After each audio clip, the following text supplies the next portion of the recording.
오늘 하나님의 말씀 함께 보도록 하겠습니다. 하나님의 말씀 구약성경 사무엘상 말씀 오랜만에 돌아옵니다. 사무엘상 23장 1절부터 5절까지의 말씀입니다. 자, 오늘 말씀의 제목이 뭐죠? 내 코가 석자라도, 내 코가 석자라도. 여러분, 내 코가 석자라는 이 말에 대해서 좀 아시는지 내가 조금 이따가 설명을 드릴게요. 아마 모르신 분들도 많이 있을 텐데요. 내 코가 석자라도 뭐 하자는 얘기인가? 그 뒤에가 더 중요합니다. 내 코가 석자라도 땡땡땡 하자. 오늘 그 땡땡땡이 무엇인가를 함께 나누도록 하겠습니다. 자, 사무엘상 23장부터는요 이제 다윗이, 우리가 광야로 도피했다 그랬잖아요. 그 광야의 다윗이 다 본격적인 광야의 생활이 이제 시작되는 것을 볼 수 있습니다. 이제 23장부터 26장까지가 다윗이 사울을 피해서 도망 다니는데, 이제 유다의 남쪽에 있는 작은 마을에도 갔다가 저 셰펠라에 있는 아둘람 굴에도 갔다가 하는데, 이제 광야 쪽으로 막 셰펠라 얘기하고 광야 얘기하니까 우리 교인들은 잘 모르시겠죠. 이제 우리 성지순례 팀은 제가 얘기해서 대충 이제 어떤 얘기인지 눈에 확 들어올 겁니다. 자, 그래서 여러분들에게도 이해하든지 안 하든지 간에 이해하실 분들은 그렇구나, 또 모르신 분은 하실 수 있는 정도까지만 이해하는 차원에서 잠깐 제가 지도를 한번 보여드리도록 하겠습니다. 자, 지도를 한번 보시고, 너무 복잡하죠. 이 지도는 현재 위성 사진입니다. 위성 사진에 제가 색깔을 해가지고 표시를 간단하게 해봤어요. 보통 우리가 이스라엘의 지도를 하면 저게 눕혀진 게 아니라 세로로 세워진 것을 많이 집에 계신 분들은 볼 거예요. 그렇게 보게 되면 이 화면에 꽉 차게 못 넣다 보니까 옆으로 눕힌 겁니다. 그러니까 이쪽이 북쪽이고 이쪽이 남쪽이라고 보시면 됩니다. 아시겠죠? 자, 저 위에 갈릴리 보이시죠? 그 밑에 염해라고 보이시죠? 그 밑에 갈릴리와 염해 사이에 쭉 파랗게 흐르는 요 강이 무슨 강이다? 요단강입니다. 이스라엘의 지역은 이 갈릴리를 중심으로 염해로 흐르는 요단강을 중심으로 서편과 동편으로 나뉩니다. 여러분이 보시기에 저 위쪽, 요단강 위쪽에 있는 저쪽을 무슨 편? 동편이라고 얘기하고 아래쪽을 서편이라고 얘기하는데요. 이스라엘의 지형은 어떻게 보면 간단합니다. 크게 보게 되면 이 요단강 중심으로 위쪽에는 요단 동편에 높은 산지가 있어요.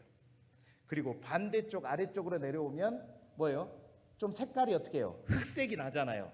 이 지역이 다 메마른 땅, 광야 지역입니다. 그 다음에 조금 더 내려오니까 에브라임 산지, 유다 산지 있죠. 여기가 바로 또 산입니다. 산.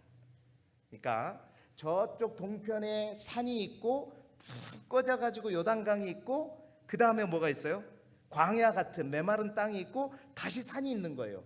그 산에서 쭉 내려오면 셰펠라라고 있죠. 여기가 이제 평지로서 물도 있고 이래가지고 나무가 우거진, 이게 고대의 블레셋과의 모든 전쟁들은 다 셰펠라 저 지역에서 일어났다고 보면 됩니다.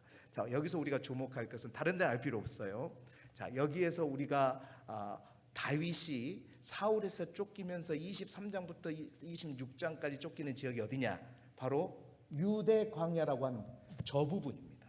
자, 저 부분이 바로 유대 광야라는 지역이에요. 자, 유대 광야는요, 그래서 요단 서편 유다 산지에서 유대 광야를 바라볼 때, 그 다음 그림 한번 보시겠어요? 이게 뭐냐면 유다 산지, 요단 동편에서 유다 산지를 바라보게 되면 저 아래쪽에 이제 뭐가 있죠? 요단강이 있고 저 건너에 유다 산지가 있는 것입니다. 그 다음 장을 보시게 되면, 그러니까 이런 게 지금 이 부분, 이 색깔들이 다 광야 지역인 거예요. 거꾸로 이제 요단 서편에서 동쪽, 저 요단 동편을 바라보게 되면 유대 광야가 있고, 그 밑에 가장 낮은 지대에 있던 여리고가 있고, 그 여리고 너머에 요단강이 있고, 그 너머에 이제 아까 요단 동편에 있는 산지들이 있는 것이죠. 그러니까 유대 광야는 요 앞그림 다시 한번 보여주세요. 유대 광야, 요처럼 메마른 땅이 유대 광야입니다. 첫 번째 그림 다시 한번 보여주자면 그 유대 광야가 저 유다 산지와 염해 사이에 있는 그 지역을 중심으로 사실은 이제 다윗이 도망을 다녔다고 보면 되는 거죠. 자, 여기까지 이해되시죠? 간 김에 조금 더 가겠습니다. 그 다음 그림. 자, 이제 지도를 세웠어요. 아까 갈릴리 호수는 아직 안 보입니다. 유대 광야는 아까 염해 옆에 쪽이라 그랬잖아요. 그 염해 옆에 쪽에서 그러면 다윗이 어떻게 도망가 다녔는가를 보게 되면 첫 번째로 번호가 있잖아요. 1번이 뭐예요? 기브아에서 어디로 갑니까? 라마로 가죠. 우리가 이미 보았던 사무엘상 19장에 있었던 내용입니다. 그리고 라마에서 어디로 갑니까?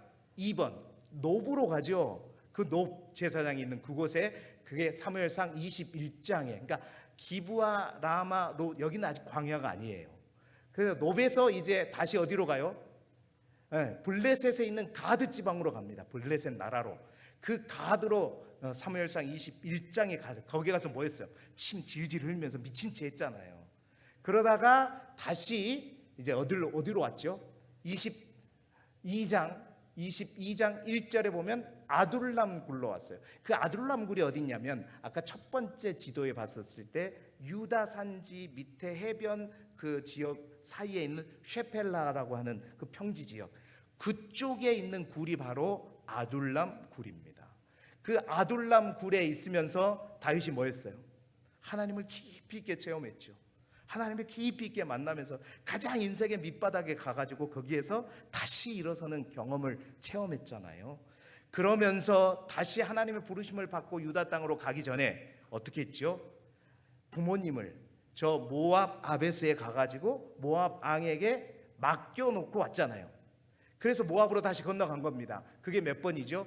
바로 5번이죠. 모압 아스베로 가서 이제 부모님을 맡겨놓고 다시 유다로 와서 유다에 머물고 있을 때 무슨 사건이 일어나요? 높 제사장 학살 사건이 도에게 밀고로 인해서 이루어지잖아요.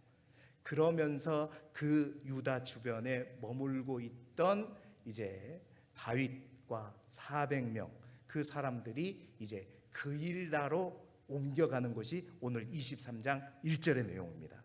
그일라 또한 여러분 광야는 아닙니다. 그일라는 바로 유다 지파 남부에 있는 작은 성읍이 바로 그일라예요. 자, 그 그일라에서 이 일을 처리하고 나서 난 다음에 오늘 우리가 읽지는 않았지만 23장 14절에 이제 어디로 가냐면 10이라고 하는 광야, 10광야로, 이제 10광야에서부터 진짜 광야의 삶이 시작되는 겁니다. 아까 우리 그러니까 지도에서 봤던 유다 광야에서 떠돌기 시작하는 거죠. 10광야에서 23장 24절에 가면 더 남쪽으로 있는 마온 광야, 아라바 지역으로 또 가게 되고 황무지죠. 그래서 또 9번에 가보면 거기에서 다시 23장 29절 엥게디라고 하는 요새, 그 광야 가운데에서도 물이 있고 풀이 있는 곳이 있어요. 나중에 이제 그거 할 때 제가 사진을 보여드릴게요. 그 엥게디 요새, 거기도 역시 광야 지역입니다. 그 요새에 머물렀다가 25장 1절에 보게 되면 다시 더 밑에 있는 바란 광야로 내려가게 되고요. 그 바란 광야에 갔다가 11번 어디로 가요? 갈멜. 여러분 원래 우리가 그러니까 갈멜 하면 뭐가 생각나요? 갈멜산. 이거 함정이라는 거죠. 갈멜산은 저 이 갈릴리 옆에 있어요. 저 위쪽에. 여기서 말하는 갈멜은 갈멜산, 엘리야의 갈멜산이 아니라 유다 남쪽에 있는 작은 마을 갈멜입니다. 그 갈멜에 갔다가 그 갈멜에서 다시 26장 1절에 어디로 가요? 바로 10광야로 다시 돌아오게 되는 이 여정. 그래서 뭐 다른 거 알 필요 없이 빨간색으로 된 7번부터 몇 번까지? 12번까지가 23장에서부터 26장까지 다윗이 어디로 도망가요? 광야 이곳 저곳을 돌아다녔다라는 사실. 뭐 이 정도 되면 이해 가십니까? 빨리 넘겨버릴게요. 이렇게 제가 설명할까 말까 고민하다가 또 여러분 또 궁금하신 분들도 있을 것 같아서 어쨌든 23장부터 26장까지는 우리가 이제 다윗이 어디다? 광야에 있다라는 사실을 우리가 기억하자라는 겁니다. 자, 광야. 여러분, 광야는 어떤 곳입니까? 이제 지도는 빨리 이제 치워버려야 됩니다. 광야는 어떤 곳이죠? 광야는 그렇습니다. 나무도 없고 또 먹을 것도 없고 살기 힘든 곳이 바로 광야입니다. 그런데 여러분, 성경에서 광야는 정말 이렇게 살기 힘들고 피하고 싶은 지역만은 아니죠. 여러분, 성경에서 광야는 단순한 어떤 지리적인 공간이 아니라 어떤 의미로 쓰였는지 여러분 아시죠? 광야는 하나님의 사람을 훈련하는 자리가 바로 광야였음을 우리는 알고 있습니다. 모세가 40년 동안 광야에서 훈련을 받은 이후에 이스라엘 민족의 출애굽 지도자로 세움을 받게 되었죠. 뿐만 아니라 세례 요한도 여러분 광야에서부터 외쳤고요. 뿐만 아니라 우리 예수님도 공생의 시작을 어디에서부터? 광야에서 시험 받음으로부터 시작했습니다. 다윗도 마찬가지입니다. 아둘람 굴에서 뜨거운 하나님을 체험한 그 다윗에게도 광야 학교는 여전히 존재했습니다. 다윗은 그 광야를 통해서 이제 왕으로 세워지기 전에 하나님께서 그 광야 학교로 다윗을 다시 한번 몰아 넣으셔서 거기에서 그 광야에서 아무도 없는 곳에서 누구도 의지할 수 없는 그곳에서 바로 하나님을 찾게 하고 더 기도하게 하고 또 하나님만을 의지하게 만든 것이죠. 그래서 23장부터 26장까지는 다윗의 광야 학교라고 볼 수 있습니다. 여러분, 우리가 살아가는 세상도 사실은 이러한 광야를 만날 때가 너무나도 많이 있지요. 경제적으로 힘들고 또 모든 관계가 끊어지고 또 마음 붙일 곳이 없는 그 자리, 바로 그 자리가 우리 인생에서 우리가 만나는 바로 광야라고 볼 수 있을 것입니다. 그 광야 속에서 다윗이 어떠한 하나님을 찾고 어떠한 하나님을 깨닫고 만나는가, 우리가 간접적으로 다윗의 광야 생활을 통해서 이제 몇 주간 우리가 함께 살펴보기를 원하는데요. 오늘은 그 첫 시간으로 광야에 가기 전에 어디에서 있었던 일? 그일라에서 있었던 일에 대해서 함께 나누면서 그 속에서 주시는 주님의 음성을 함께 나누고자 합니다. 자, 오늘 그일날에 오늘 본문 1절에 보게 되면 이제 다윗이 아둘람 굴에서 하나님을 깊이 체험한 후에 모압에 가서 부모님을 맡겨놓고 또 너는 유다 지역으로 가라 해서 유다 지역으로 와서 이제 높 제사장 학살 사건을 경험한 이후에 유다 지역에 머물러 있던 다윗에게 한 가지 소식이 전해져요. 1절 말씀입니다. 우리 같이 읽어보죠. 시작. 사람들이 다윗에게 전하여 이르되 보소서 블레셋 사람이 그일라를 쳐서 그 타작 마당을 탈취하더이다 하니 아멘. 자, 보세요. 사람들이 다윗에게 얘기를 해주는 거예요. 뭐라고요? 블레셋 사람들이 그일라를 쳤다. 참 다음 시간에 또 다다음 시간에 나올까 모르겠지만 다윗한테 이걸 왜 알렸을까요? 지금 블레셋이 와서 쳐들어와서 그일라를 타작마당을 다 탈취하고 그러면 누구한테 지금 얘기를 해야 돼요? 사실은 그 이스라엘의 왕인 누구? 사울에게 얘기해야 되는데 참 다윗에게 왜 그랬을까? 여기에도 분명한 메시지가 있는 것 같습니다. 여러분, 여기서 우리가 주목할 것은 타작마당이에요. 타작마당이 무엇이죠? 타작마당은 잘 아시듯이 1년 동안 우리가 땀을 흘려 농사지은 곡식을 모아서 타작하는 곳이 타작마당입니다. 결실의 자리죠. 또 결실이 있기 때문에 무슨 슬픔이 아닌 기쁨의 자리입니다. 수고의 열매가 드러나는 자리가 타작마당이죠. 그런데 바로 그 타작마당 자리를 누가요? 블레셋이 쳐들어와서 그것을 빼앗아 가버린 겁니다. 여러분, 이런 거 경험하신 적 있으시죠? 한 해 동안 열심히 수고했어요. 열심히 노력했어요. 피땀 흘리고 남부르게 그냥 땀 흘려가면서 아침 저녁으로 물 줘가면서 했는데 그냥 그 타작마당을 누가 훔쳐갔다고, 다 뺏어갔다고 한번 생각해 보시기 바랍니다. 얼마나 허망하고 허탈하겠습니까? 여러분, 오늘날 우리의 인생에도 이런 일들이 자주 있게 됩니다. 이 자리에 농사를 짓는 분들도 많이 있기 때문에 실질적으로 똑같이 이런 경험을 경험한 분들도 있겠지만, 내가 평생 수고했는데 하루아침에 그 수고한 모든 것이 무너져 버리는 사건. 여러분, 그런 일 있죠. 내가 건강 하나 지키려고 정말 남들이 뭐라 그래도 막 그 건강 지킨다고 애를 쓰고 좋은 거 다 먹고 맨날 운동하고 그랬는데 하루아침에 청천벽력처럼 큰 병에 걸렸다는 소식을 들었을 때 뿐만 아닙니다. 정말 우리 인생에서 어떤 하나의 사업을 시작해가지고 정말 어렵고 힘든 시절을 다 견뎌내면서 이제 뭔가 되었을 것이라고 생각하면서 기대하고 그 사업을 열심히 펼쳐갔는데 하루아침에 어떤 일이 나서 그 사업이 완전히 망해버리는 경우, 이런 일들 뿐만 아닙니다. 평생 동안 투자한 자녀, 내가 자녀 양육한 만큼은 내가 가진 것이 없기 때문에 우리 아이들만큼은 제대로 키워보겠나라고 최선을 다해서 아이들을 위해서 모든 것을 다 바치면서 했었는데 하루아침에 그 모든 것이 다 뭔가에 빼앗겨버린 것 같은, 날아가 버린 것 같은 그러한 자리. 여러분, 힘써서 어떤 관계를 유지했습니다. 정말 좋은 관계를 잘 쌓았어요.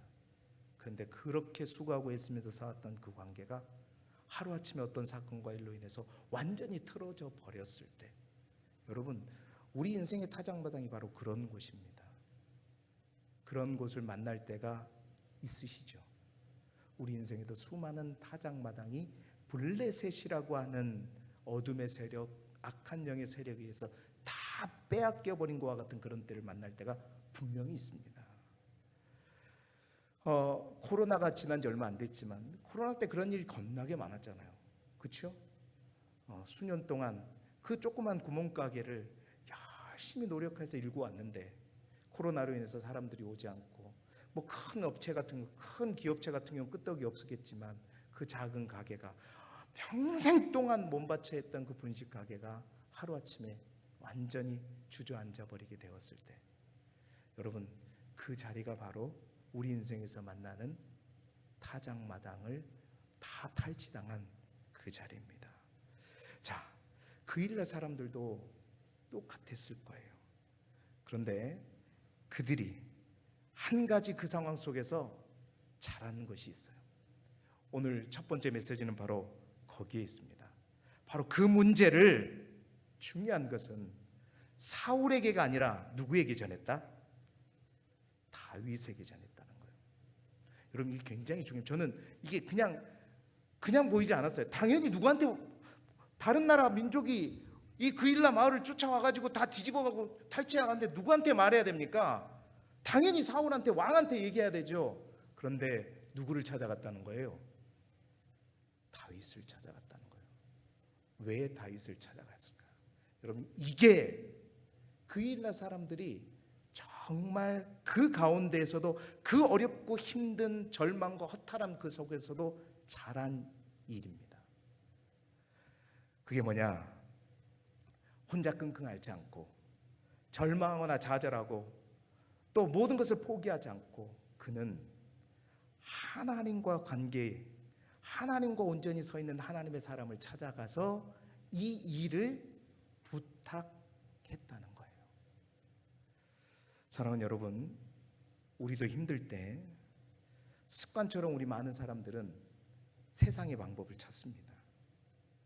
사람을 찾습니다. 힘 있는 사람을 찾습니다. 뭔가 실질적으로 도움을 줄 수 있는 사람을 찾습니다. 그런데 그일라 사람들은 그러지 않았다는 거예요. 누구를 찾았다? 하나님의 사람을 찾았다는 거예요. 기도하는 사람을 찾았다는 겁니다. 하나님과 가까이 있는 사람을 찾았다는 것입니다. 사랑하는 여러분, 성경은 우리에게 분명히 말합니다.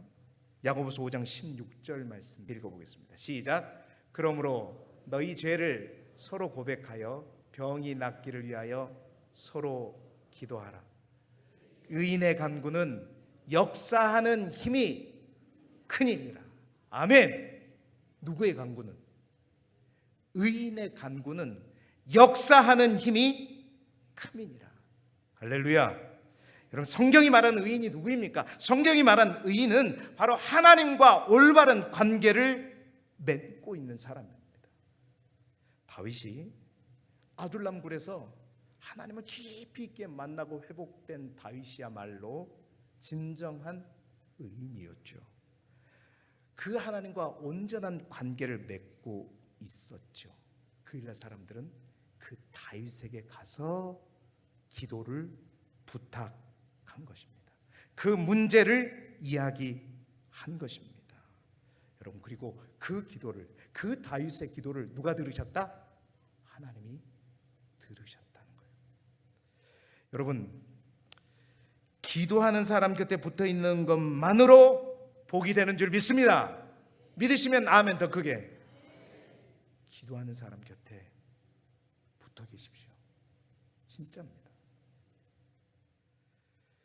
힘들 때 혼자 끙끙 앓지 마시고, 세상 사람들 찾아가지 마시고, 인터넷에서 답 찾지 마시고, 누구를 찾아가라? 의인이라 그러니까 좀 그렇잖아요. 기도의 사람을 찾아가십시오. 하나님과 관계를 맺고 있는 분을 찾아가십시오. 목사님, 장로님, 권사님, 힘들어요. 기도해 주세요. 기도해 주세요.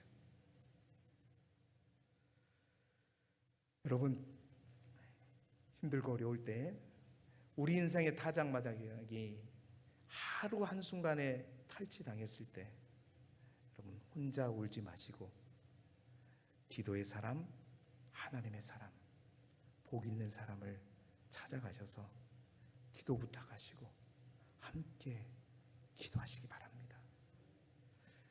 의인의 간구는 역사함이 뭐다? 크민이라.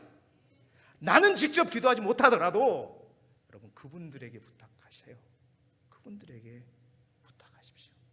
역사가 거기에서부터 출발되는 것입니다. 거기서부터 역사가 출발되는 거예요. 오늘 역사가 거기서 출발돼. 그 일나의 역사가 바로 다윗에게 기도를 부탁하고 다윗에게 묻기 시작한 데부터 시작된 것입니다. 자, 다윗이 기도 부탁을 받았어요. 다윗이 기도했더니 응답을 받았습니다. 하나님 어떻게 할까요? 가서 치라. 응답을 받았어요. 그 응답대로 하려고 하니까 문제가 생겼습니다. 뭐요? 부하들이, 함께했던 400명의 사람들이 뭐요? 반대를 했어요. 우리 3절 말씀 함께 같이 읽어볼까요? 3절 시작. 다윗의 사람들이 그에게 이르되 보소서, 우리가 유대에 있기도 두렵거든 하물며 그일라에 가서 블레셋 사람의 군대를 치는 일이리까 한지라. 여러분, 제가 왜 내 코가 석자라도 그 말을 한지 아시겠죠? 여러분, 이 말을 딱 우리나라 말로 하면 뭐예요? 아이고 다윗이요, 지금 우리 코가 몇 자예요? 우리 코가 석자인데 지금 우리가 뭔 그일라에 가갖고 그 블레셋과 우리가 싸운다는 말입니까? 아니, 우리도 지금 여기가 위태위태한 자리인데 우리 코가 여러분, 코가 석자라는 말이 어떤 뜻이에요? 석자, 여러분 옛날에 한자가 몇 센치인지 아세요? 대충 아시죠? 30에서 31cm, 뭐 30.2cm. 그럼 석자면 몇 cm인 거예요? 90cm죠. 내 코가 석자라는 건 이 코가 석자라는 게 아닙니다. 그 코에서 나오는 뭐가? 코가 콧물이에요, 콧물. 몰랐죠, 여러분? 인터넷에서 찾아보세요. 나옵니다. 내 코가 석자일 때 그 코는 이 코 크기가 아니라 콧물이 뭐예요? 몇 자인 거예요? 지저분해. 콧물이 1m 가까이, 그러니까 내 콧물이 지금 1m 가까이 흘렀는데 지금 어떻게 해요? 남의 코를 닦느냐고요. 지금 내가 누구부터? 내 코부터 닦아야죠. 이게 내 코가 석자라는 말의 의미입니다. 내 코가 석자다. 아시겠죠? 여러분의 코는 몇 자입니까? 5자? 여러분, 이 말은 뭐냐면 지금 우리가 그거 할 수 있는 형편이 도저히 안 된다라는 겁니다. 다윗이 그 말을 듣고 보니 충분히 이해가 가요. 하나님이 말씀하셨지만 그래, 니들 말도 이해가 간다. 그래서 다윗이 그 말이 맞으니까 그러자 다시 다윗이 어떻게 해요? 역시 하나님을 가까이 있는 사람은 다르죠. 사람이 그 함께하는 자들이 그렇게 우리 코가 석자라고 얘기하니까 또다시 하나님께 묻습니다. 기도하죠. 4절 말씀 같이 읽어보겠습니다. 시작. 다윗이 여호와께 다시 묻자온데 여호와께서 대답하여 이르시되 일어나 그 일나로 내려가라. 내가 블레셋 사람들을 내 손에 넘기리라 하신지라. 아멘. 자, 내 코가 석자예요 하면서 하나님 앞에 하나님 내 코가 석자라는데 어떡합니까? 다시 기도하는데 근데 하나님 뭐라고? 그래도 어떻게? 가라. 그래도 가서 뭐하라? 도우라. 그러니까 오늘 말씀의 제목은 내 코가 석자라도 뭐하라는 거예요? 도우라입니다. 그 숨겨진 단어가 3글자 도우라는. 하나님 뭐래요?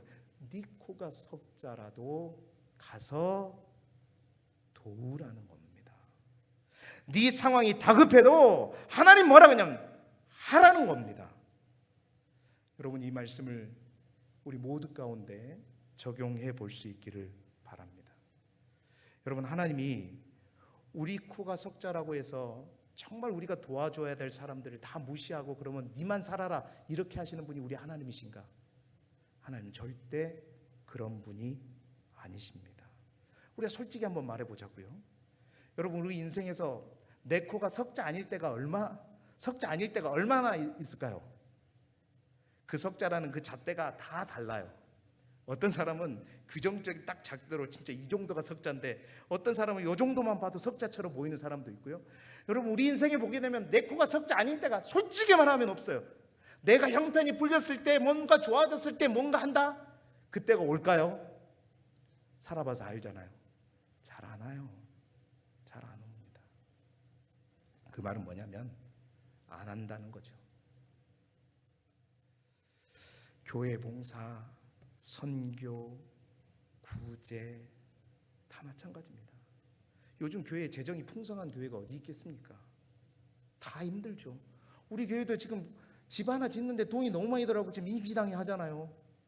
힘들어 죽겠어요. 코가 석자입니다. 아닐 때가 없어요. 항상 그래요. 여러분, 그런데 하나님 말씀하십니다. 오늘 이 말씀을 우리 각자를 향한 하나님의 음성으로 듣기를 소망합니다. 네 코가 석자라. 내 코가 석자라서 못하겠습니다 라고 말하는 우리를 향해 야, 다시 나한테 물어라. 그리고 나의 답을 듣고 그 답대로 행하라는 말씀이죠. 네 코가 석자라도 내가 하라고 해서 하면 내가 책임지겠다.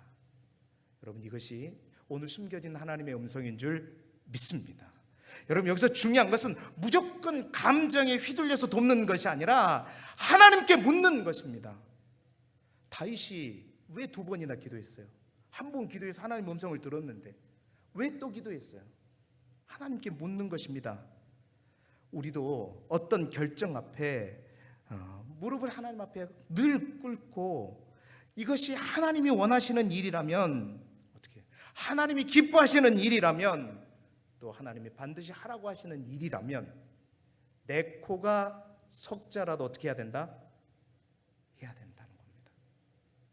내 코가 석자라도 다른 사람의 코를 먼저 닦아 주어야 한다는 것이죠. 여러분, 잠언서 24장 11절 12절 말씀 우리 같이 읽어볼까요? 시작. 너는 사망으로 끌려가는 자를 건져주며 살육을 당하게 된 자를 구원하지 아니하려고 하지 말라. 내가 말하기를 나는 그것을 알지 못하였노라 할지라도 마음을 저울질하시는 이가 어찌 통찰하지 못하시겠으며 내 영혼을 지키시는 이가 어찌 알지 못하시겠느냐. 그가 각 사람의 행위대로 보응하시리라. 아멘. 사망으로 끌려가는 자를 도와주랍니다. 살육당하게 된 자를 구원하랍니다. 몰랐다고 하지 말랍니다. 하나님은 다 아신답니다. 각 사람 행위대로 갚아주실 테니까 도와랍니다. 사랑하는 여러분, 누군가가 우리에게 도움을 요청할 때 내 코가 석자라서 못합니다 하고 자르지 마시고, 여러분 대신 하나님께 묻고 주께서 기뻐하신다면 여러분 내 코가 석자라도 도우라. 아멘. 도우라는 겁니다. 그 순종이 바로 나를 살리고 나를 더 풍성하게 할 것이다. 여러분 그 결과를 봅시다. 다윗이 내 코가 석자라도 도우라 하는 그 하나님의 음성을 듣고 어떻게 해요? 그 일나로 가죠. 어떤 일들이, 어떤 결과가 일어납니까? 5절 말씀입니다. 같이 읽어보겠습니다. 시작. 다윗과 그의 사람들이 그 일나로 가서 블레셋 사람들과 싸워 그들을 크게 쳐서 죽이고 그들의 가축을 끌어오니라. 다윗이 이와 같이 그 일나 주민을 구원하니라. 아멘. 참 하나님 오묘해요. 다윗이 그 일 나가서 블레셋 사람들을 이렇게 완전히 다 죽이고 이런데도 사울은 아무것도 모르고 있어요. 이게 어떻게 된 일일까요? 하나님 다 막으시는 거죠. 그런데 놀라운 일, 그들을 구원할 뿐만 아니라 거기에서 그들을 쳐 죽이고 그들의 가축까지 덤으로 끌어오더라. 내 코가 석자인데 우리가 뭐 가서 뭐 하자는 거예요. 그런데 그럼에도 불구하고 도우러 갔더니 여러분 어떻게 해요? 이길 뿐만 아니라 하나님은 뭐예요? 네 코 석자인 거 내가 다 닦아줄게. 그래서 뭘 줘요? 가축을 준대요. 그 400명 아이들까지 하면 진짜 많을 거 아니에요. 그 사람 먹을 거 어디서 먹겠습니까? 도망 다니면서 먹는 게 쉽겠습니까? 가축은 뭐예요? 도망 다닐 때 같이 데리고 갈 수 있어요. 농사는요 그 땅에서 머물러서 해야 되지만 가축은 어떡하죠? 데리고 다니면서 먹고 또 새끼 나면 또 기르고 또 가죽 벗겨서 옷 입고. 여러분 이게 하나님입니다. 이게 하나님의 역사인 것이죠. 여러분 그렇습니다. 더 풍성히 채워주십니다. 뿐만 아닙니다. 다윗의 공동체가요 여러분 400명이었잖아요 어디에서 600명이 됐는지 아세요? 가르쳐 드리겠습니다. 제가 뻔히 알면서도 괜히 물어보고, 오늘 본문 23장 우리가 읽은 13절에 보게 되면 이 400명이 200명이 더 늘어가지고 몇 명이 돼요? 600명이 돼요. 내 코가 석자라고 해서 도저히 이 양반들이 먹을 수 있는 여건이 아닌데도 불구하고 하나님이 기뻐하시고 하나님이 가라고 하시니까 갔더니 그들을 구원할 뿐만 아니라 가축을 얻는 이 모습을 보면서 누가 감동을 받았어요? 그 일라에 있는 사람들이 와, 하나님이 역사하시는구나. 다윗은 하나님이 붙드시는 사람이구나. 그러면서 그 일라에서 몇 명이 더 붙어요? 200명이 더 붙은 거예요. 가축뿐만 아니라 사람이. 그래서 다윗이 이제 그 기초를 마련해서 더 많은 사람들이 다윗에게 올려들게 되는 거죠. 여러분 이 찬양 아세요? 이제 잠이 다 깨신 거예요. 사랑은 참으로 자신 있게 해보세요. 버리는 거 맞나요? 뭐 이상하다 동전 한 입 움켜쥐면 없어지고 쓰고 빌려주고 뭐 나눠지면 더 풍성해진 이 찬양 아시잖아요. 몰라요? 죄송합니다. 여러분 내가 움켜쥐면 사라지지만 내가 가진 시간과 내가 가진 에너지와 내가 가진 물질과 또 내가 가진 모든 것들을 베풀고 나누고 함께하면 더 풍성케 하시는 것이 하나님의 계산법이에요. 하나님의 원리인 겁니다. 사랑하는 성도 여러분, 꼭 어려운 사람들만 돕는 일만일까? 하나님의 일을 하는 것도 마찬가지입니다. 집사님 이것 좀 해주세요. 목사님 또 나한테만 맨날 이래요. 내 코가 석자인데요. 나 진짜 먹고 살기 힘들어 죽겠어요. 내 코가 석자라도 꼭 누구를 돕는 일뿐만 아니라 주의 일을 감당함에 있어서도 구역장으로 한 번만 섬겨주세요. 저 진짜 자신 없고 시간 없어요. 목사님 아시잖아요. 제가 얼마나 힘들게 사는지. 다 뭐예요? 내 코가 석자란 얘기입니다. 그때 하나님께 기도하십시오. 하나님께 기도하십시오. 하나님이 기뻐하시면, 하나님이 원하시면 도우라. 예. 그러면 내가 더 풍성히 채워줄 것이다. 하나님은 그것을 더 귀하게 보시는 것입니다.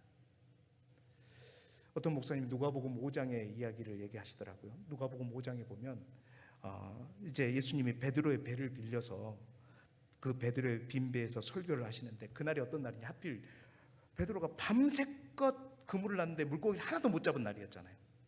베드로뿐이겠습니까? 다른 사람들도 다 고기를 막 잡느라고.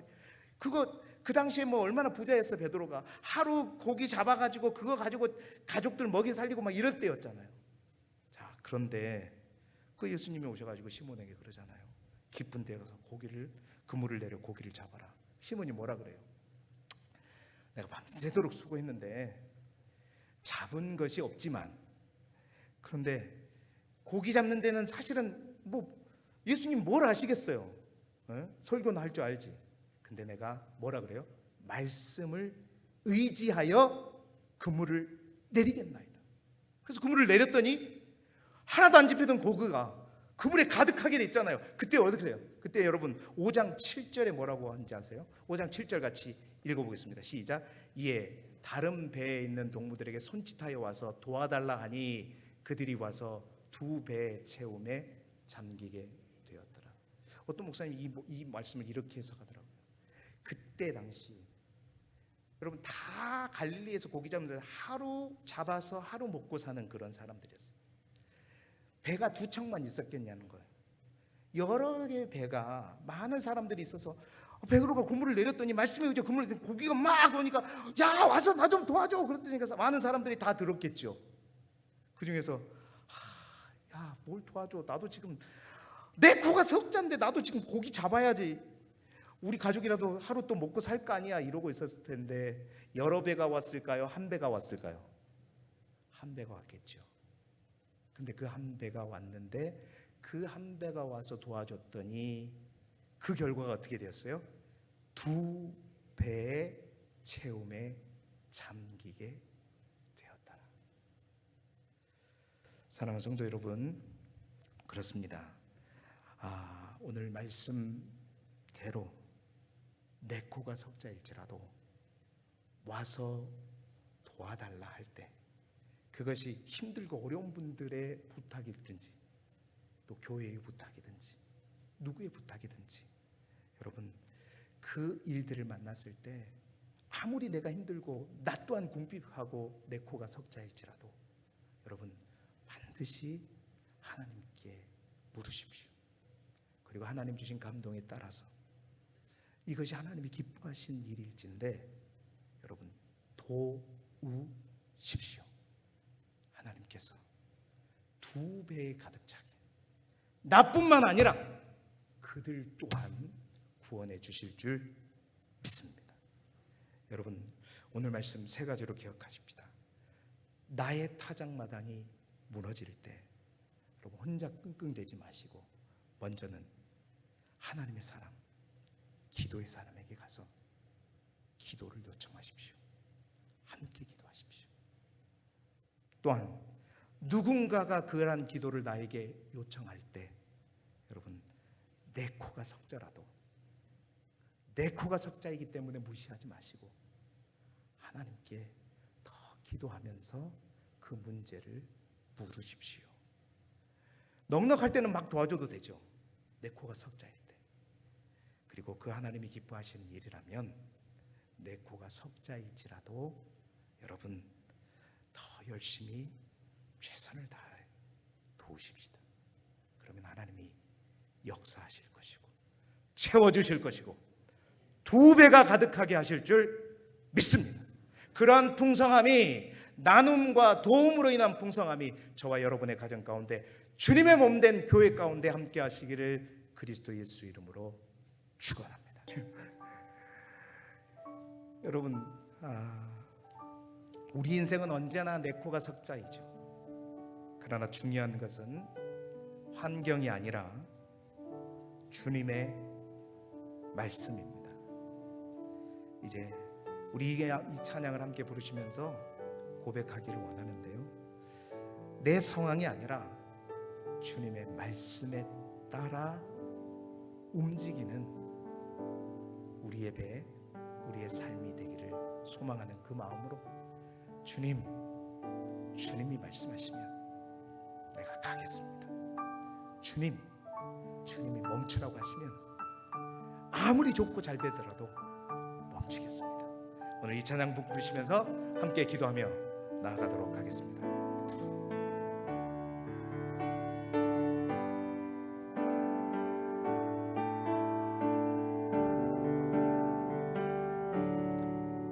주님 말씀하시며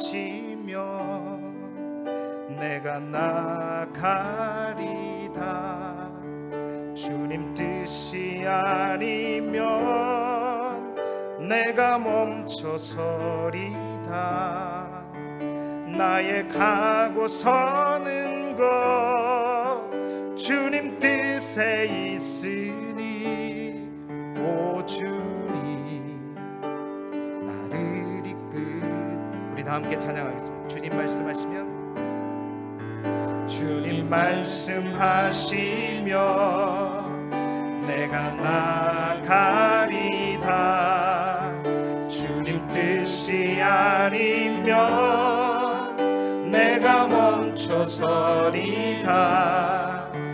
나의 가고 서는 것 주님 뜻에 있으니 오 주님 나를 이끄소서. 뜻하신 그곳에 나 있기 원합니다. 이끄시는 대로 순종하며 살리리. 연약한 내 영혼 통하여 일하소서. 주님 나라와 그 뜻을 위하여 뜻하신 그곳에 뜻하신